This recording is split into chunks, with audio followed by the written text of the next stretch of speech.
വിവാഹം കഴിക്കാൻ വേണ്ടി പോകുന്നവരോടാണ്. നിങ്ങൾ ആദ്യം ഒരു കാര്യം മനസ്സിലാക്കണം. നിങ്ങളുടെ ജീവിതത്തിലേക്ക് കടന്നു വരുന്നൊരു പാർട്ട്ണർ, അത് അവളാവട്ടെ അവനാവട്ടെ, സാധാരണ ഒരു മനുഷ്യനാണ്. അത് രണ്ടുപേരും മനസ്സിലാക്കണം.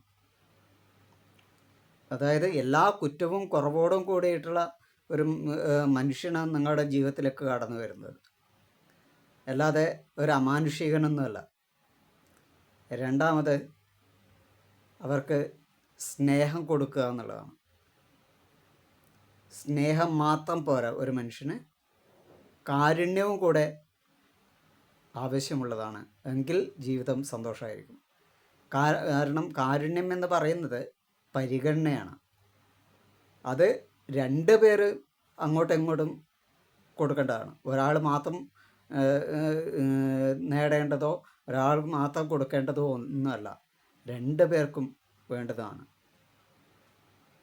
നല്ലൊരു ജീവിതം ഉണ്ടാവട്ടെ.